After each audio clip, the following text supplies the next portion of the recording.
बस में भूत। ये कहानी उस रात की है जब मैं अपने गांव से शहर वापस आ रहा था। रात काफ़ी हो चुकी थी और बस में लगभग सभी यात्री गहरी नींद में सो रहे थे।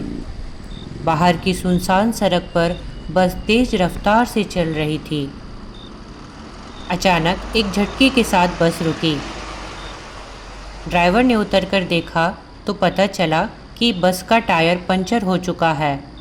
रात का सन्नाटा और भी गहरा हो गया था। ड्राइवर ने कहा, थोड़ा समय लगेगा, तब तक आप लोग आराम कर लें। मैंने खिड़की से बाहर देखा। चारों तरफ घना अंधेरा था। दूर दूर तक कोई घर में रोशनी नहीं दिखाई दे रही थी। अचानक मुझे लगा कि बस के पिछले हिस्से से किसी के फुसफुसाने की आवाज़ आ रही है।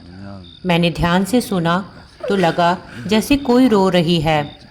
मैंने हिम्मत कर पीछे मुड़कर देखा। बस की पिछली सीट पर लगभग सभी सीटें खाली थी, सिवाय एक सीट के, जिस पर एक बूढ़ी महिला बैठी थी। वो एकदम चुपचाप बैठी थी और उसका चेहरा अंधेरे में छिपा हुआ था। मैंने सोचा शायद वही रो रही है। मैंने धीरे से पूछा, माता जी, सब ठीक है? उसने मेरी तरफ देखा। उसकी आंखें एकदम खाली थी, जैसे उनमें कोई जीवन ही ना हो। उसने धीरे से कहा, मुझे घर जाना है। मैंने कहा, बस का टायर पंचर हो गया है, थोड़ी देर में ठीक हो जाएगा। वह फिर चुप हो गई। मुझे अजीब लग रहा था।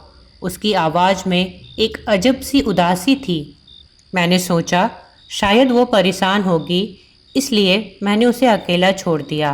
कुछ देर बाद बस का टायर भी ठीक हो गया और हम सब फिर से चल पड़े। मैंने फिर से पीछे देखा, लेकिन वह बूढ़ी औरत गायब थी। मैंने सोचा शायद वह उतर गई होगी, लेकिन बस तो कहीं रुकी भी नहीं थी। अगले दिन जब मैं अपने घर पहुंचा, तो मैंने अपने गांव के एक बुजुर्ग से उस रात की घटना के बारे में बताया। उन्होंने मेरी सारी बात सुनकर कहा, उस सड़क पर कई साल पहले एक बस दुर्घटना हुई थी। उस दुर्घटना में एक बूढ़ी औरत की मौत हो गई थी। लोग कहते हैं उसकी आत्मा आज भी उस सड़क पर भटकती है और बस में सवार हो जाती है। यह सुनकर मेरे रोंगटे ही खड़े हो गए। मुझे समझ आ गया था उस रात मैंने क्या देखा था। वह कोई आम यात्री नहीं थी, बल्कि एक आत्मा थी। उस रात की घटना आज भी मुझे जब याद आती है और जब भी मैं उस सड़क से गुजरता हूँ, तो मुझे एक अजीब सी सिरहन महसूस होती है। दोस्तों, हमें इस कहानी की नैतिक शिक्षाएं क्या मिलती हैं? पहला, कि हमें अंधविश्वास और वास्तविकता में फ़र्क समझना चाहिए। कहानी हमें अंधविश्वास और वास्तविकता के बीच के अंतर को समझने में मदद करती है। हमें अंधविश्वासों से सावधान रहना चाहिए, लेकिन हमें उन चीज़ों के लिए भी खुले रहना चाहिए जिन्हें हम नहीं समझते। यह कहानी हमें दयालु, सहानुभूतिपूर्ण और अपने आसपास की दुनिया के प्रति अति संवेदनशील होने का महत्व सिखाती है।